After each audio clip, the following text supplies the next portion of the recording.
Welcome. Now, if you're here, you're probably experiencing stress, overwhelm, and maybe even burnout.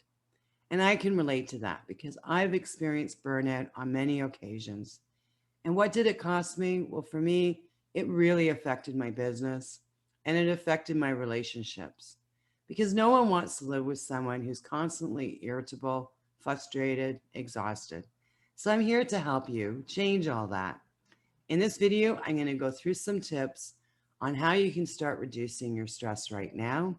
And at the end of this video, I'm going to show you how you can continuously reduce your stress and create that stress awareness that's so important in creating that harmony and happiness in your life.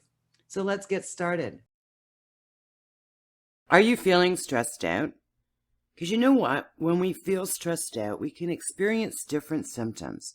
A lot of times, we don't even recognize that it's stress causing these symptoms. But this is our bodies and our minds telling us that we need to make a change. Now, I'm going to go through some of the symptoms on how stress makes us feel. Now, the biggest thing I hear from clients and also from myself is that fatigue, that tiredness. You just feel exhausted. It's a horrible, horrible feeling. Physically, it can come in headaches, upset stomach, bathroom issues. You could have vertigo, dizziness. A lot of times it's muscle aches. Our sleep patterns are off. Either we get too much sleep or not enough sleep, and it doesn't matter how much sleep we get, we still feel exhausted. A lot of times when we are living in stress, we're unfocused. We have that brain fog. And we can't concentrate on anything. Our mind tends to wander, or we think of everything at once, all the things that we need to do. It's all in our head at once. And our head ends up being a jumble, and we can't make decisions, and we can't conduct our lives happily. Emotionally, stress really, really hits us hard emotionally. You could be laughing one moment, crying the next. Some of the other symptoms are irritability, we're short-tempered. You know, if you've had a very stressful day and someone nicely asks you what you would like for dinner and you snap their heads off, you aren't angry at them or that they're being nice offering dinner.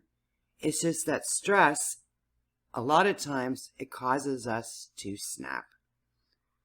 Also, when we are living under stress, depression and anxiety can also be a symptom.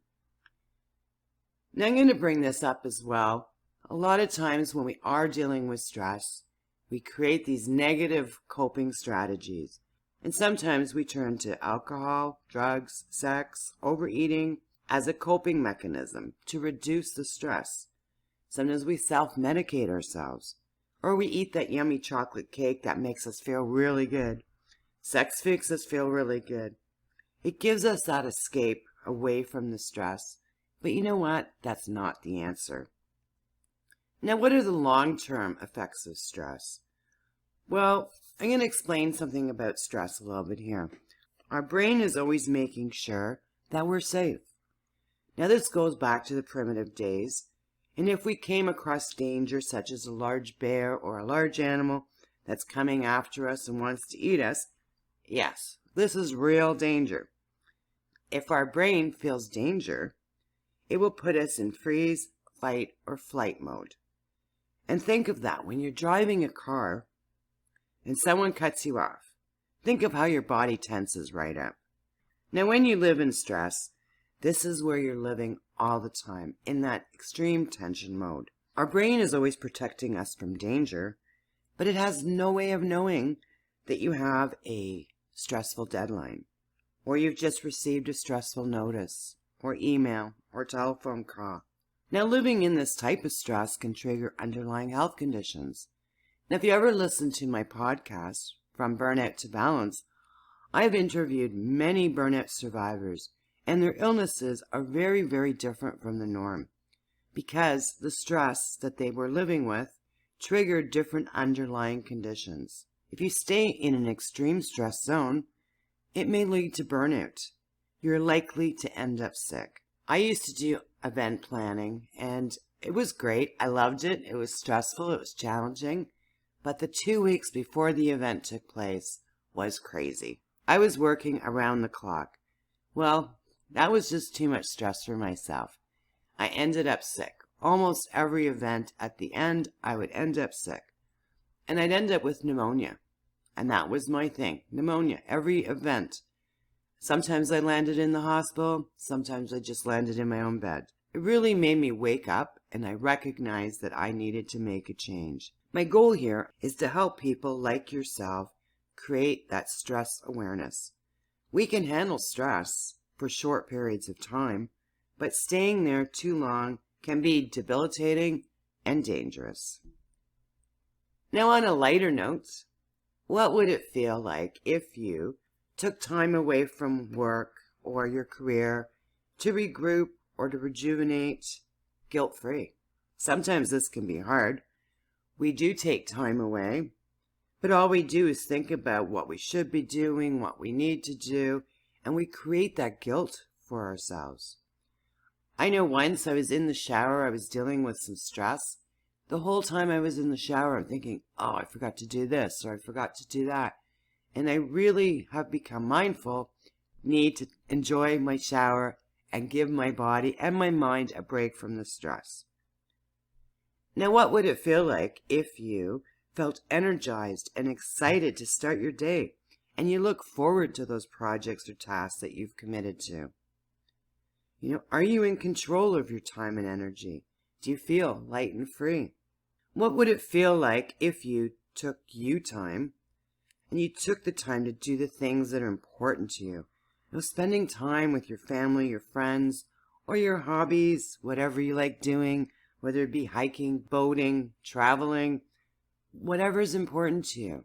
Do you spend enough time doing those things to create that happiness in your life? We're thinking, okay, Denise, how do I do this? How do I reduce that stress in my life? Well, step one, just stop. Just stop. If you're feeling that overwhelm or if you're feeling that stress, stop. Because it's just going to get worse.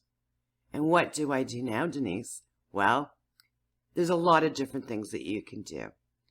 You can do some breath work.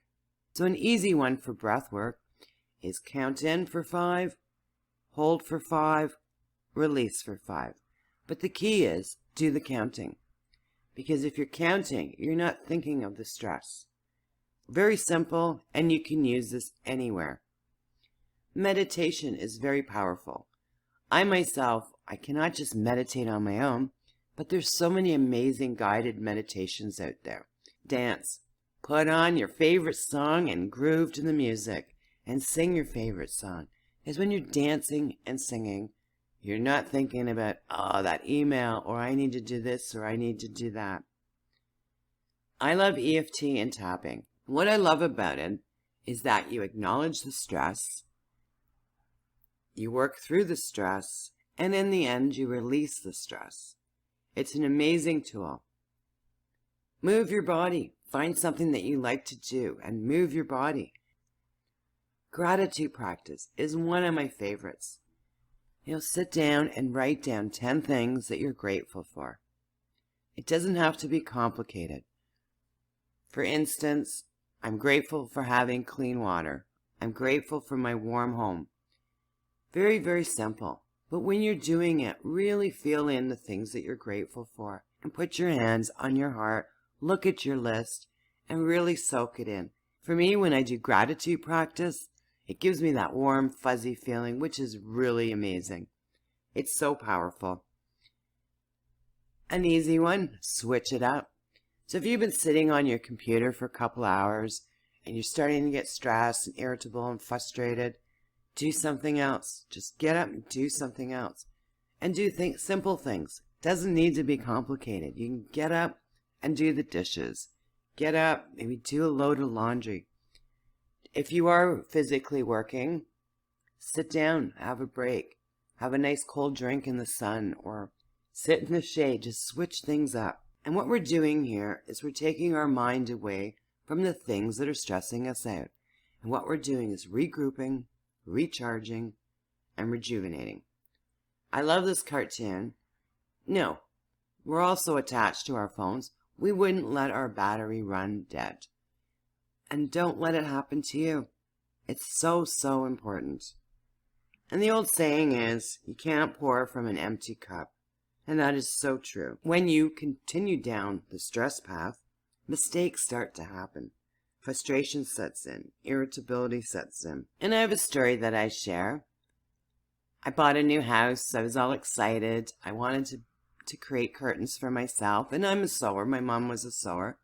So I went out and bought all this fabric and stuff. And I'm sitting there sewing for like the whole day. I was getting tired. I was getting frustrated. I think my eyeballs were ready to pop out of my head. But I had one more room to do, and that was the kitchen. And I had one of those kitchen cabinet things where I did not have any cupboards on it. So I was going to create a really nice curtain to border the cabinets. So I decided, okay, I'm going to finish this. Meanwhile, I knew I was too tired to continue, but I continued anyways. Well, I ended up flipping the pattern, so I had two left sides, so I wasted the fabric. So now I needed to reconstruct this whole design that I had in my head, and it wasn't worth it. So if you are starting to stress out when you're working on something, or you're on a roll with something, find a natural stopping point and take that break. Breaks don't have to be long and drawn out. Just take that time to step away and give yourself that rest. And the benefits are, when you come back, you'll be so much calmer, you'll be refocused and recharged. If you stay on that stress wheel, we start making mistakes, and then things just get worse from there, just like my curtains. Now this is step 2 of the 5 steps on reducing your stress, is making a list of what's important to you and what makes you happy, and get really clear on that so that you know what you're aligned with, what's important to you, what gives you that excitement to jump out of bed in the morning. And really get detailed in this list. Now the next step is to create that time and energy inventory. So it's just like a food diary. Write down where you're spending your time and your energy, and really become aware of where you're spending your time and energy. And once you have your inventory done, the next step is to start decluttering your life. It's simple, but it's not simple. What can you delete? What are you doing now that just doesn't align with you? That is not on your happiness or your importance list. When we are living in stress, we tend to overextend ourselves. It's time to take back control of our time and our energy. What can you delegate? Who could do this for you? Who could you trade things off with? What can you change? Can you group things together? A silly example is that you need to go to the store and you need to go to the post office. So instead of doing 2 separate trips, you do one trip, you do them both together. What can you group together? Now for larger projects, like for instance with my curtains, chunk it down. If I was smart in those days, I would have done room by room, but instead I tried to do it all at once, which did not work. But chunk it down into bite-sized projects. And then once you do those chunks, always reward yourself.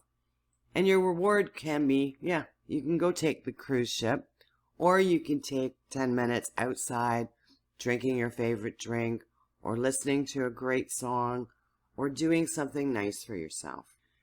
Now the next step is asking for help.